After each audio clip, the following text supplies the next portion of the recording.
Hi friends, this is Leela. Welcome to my channel Leela WebDev. In this video, we will learn about the JavaScript testing features. Not only the features, we can also call it as tools also. The JavaScript testing tools or features, whatever the JavaScript that it offers, let's try to see in this one. And after this one, let's try to see about the testing frameworks. What are the testing frameworks that are available in the JavaScript, and what are the tools or features that it supports us that will give us. Let's try to see it. First, before learning about the testing frameworks and all those things, first we need to know about the features and tools, what we should know about the JavaScript testing. Let's try to see here.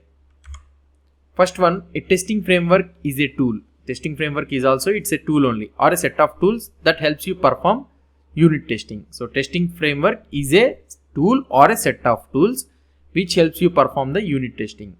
Now here you need to understand what is a tool or what are the set of tools. First we need to know the set of tools or the tools, so which the testing framework supports. So if you know those tools, so whatever the tools we need it, so according to that one which framework supports, so we will use that framework. So that is the reason I have written is JavaScript testing tools or features. Some frameworks provide only one functionality, nothing but one tool or one feature, and some provide with the combination. So this is the thing. So in the market, so many frameworks, JavaScript testing frameworks are available. In order to know that one, some frameworks provide only one functionality and some provide with the combination. First feature we need to learn about this one is the test launchers. What is this test launchers? Launches a list of tests based on a configuration you provide. So that means whatever the tests you will be writing. So previously we have written, right, the two tests we have written, adds 2 number and subtracts 2 number, and another two tests are adds async 2 numbers and subtracts async 2 numbers. So that means totally there are 4 tests. So these are so we are having list of tests are 4. So launches the list of tests based on the configuration you provide. So that means the configuration is nothing but in which browser we need to show it, and what are the plugins we need to use, and how to format the output. These are all the things, different types of configuration will be there.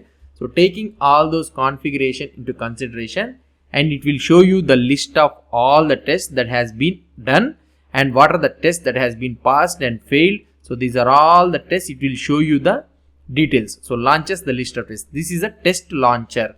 So it will launch you, give the complete report of the test. What are the list of tests are there, how many list of tests are there, what are the tests that has been passed. So these are all the report, it will give you the test launcher.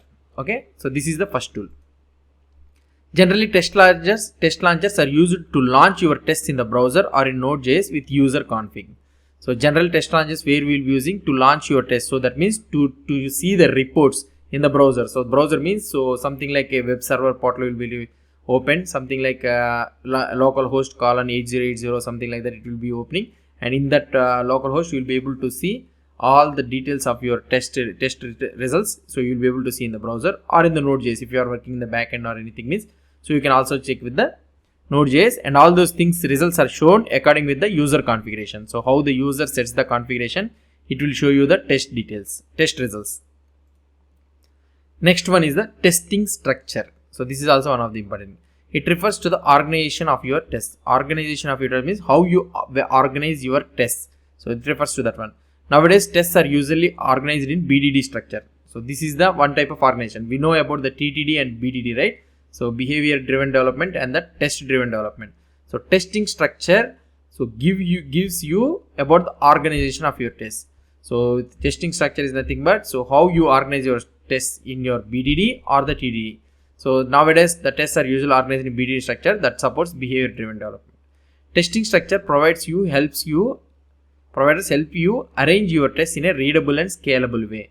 So why we need to arrange your tests in a BDD or TDD fashion? So it will provide you to arrange your tests in a readable and scalable. Because of this one, so we need a proper testing structure. So this is also one of the feature or the tool that every test framework has to provide. So if you have a proper testing structure, if the framework is providing you a proper testing structure and all those things means we can use it. So this is another tool, test launcher and the testing structure. Another one is an assertion functions. Assertion functions are used to check if a test returns what you expect it to return and otherwise to throw a clear exception. We have already written our own expecting So in our testing JavaScript, our own application we have written. So assertion functions are nothing but these are all the assertion methods which will give you whether it is a true or false. If it is if the expected result is not coming from the method, means it will give you a clear exception. So these are the assertion functions: to be equal, to equal. So these are all the methods. So those are all the methods that are called as an assertion functions. So the testing framework, the testing tool, this is also one of the testing tool. Another one is a spice.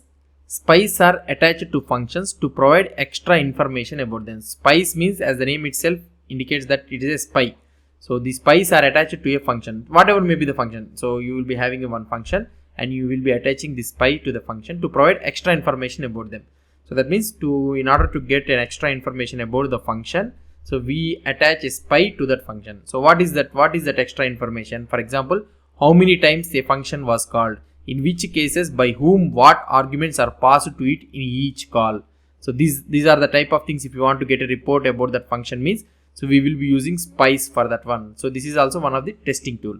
So if you are having a function and you need to know how many times that function has been called, and each time when calling that function how many arguments have been passed to this one, if you want to get a detailed report about that one, we use this spice.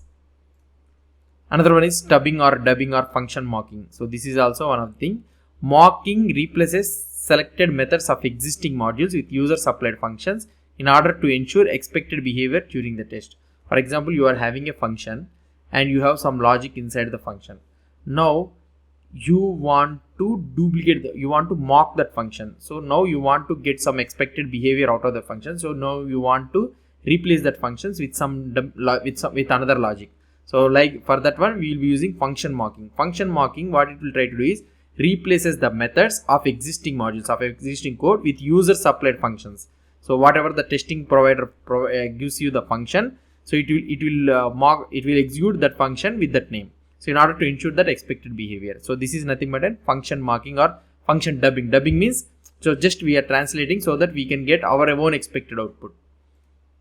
And another one is a generate and compare snapshot. So this is also one of the important thing to make sure changes to data structures from previous test runs are intended by the user code changes. For example, now comparing the user snapshots means, so for example, you have made a test previously and now you are so some code changes has been made and again you are running the test. Now the snapshot means it will check with the older version of the test, previous test changes, and with the current test changes. It will check that one snapshot. It doesn't actually renders and takes a picture of the component, but it saves its internal data in a separate file. So now the previous test runs, everything details with the internal data and all those things of that component will save it in a separate file. Now after making the code changes and all those things, if you run it again and again, it will check with the data whether it is changing or not. So this is nothing but a snapshot testing. Now another one is a code coverage. So code coverage reports how much of your code is covered by the test. So now if you are having separate one type of logic means, so how much the test has covered your logic. So if is it covering 100% or 70%, like that the code coverage will give you the report. So about this code coverage thing, I have already did the videos on the Angular CLI. If you want to know about this practical implementation code coverage, you can also refer it there. So this is the code coverage. And another one is a browser controllers. Browser controller means the test has to automatically it has to open the browser and need to do the user action, something like submitting the form or mouse dragging, mouse clicking, everything. It needs to do the user actions. So these are nothing but the browser controllers. This is also one of the tools. So for E2U tests. And another one is a visual regression tools. So visual regression means it is used to compare your site appearance to its previous version visually by using image comparison techniques. For example, now you have run the test. Now what the test will do is, so it will take the snapshot of your previous site appearance, and now after making some changes again you are doing the test means, so it will compare it with the previous version of the site appearance. If everything matches means okay, fine. So through the image comparison techniques, if anything failed means it will give you the error. So this is another visual regression tools. So these are some of the most common tools that are available in the JavaScript testing tools. So now some of the frameworks support a combination of these, or some of the framework supports all of these, or some of the framework supports only some of these only.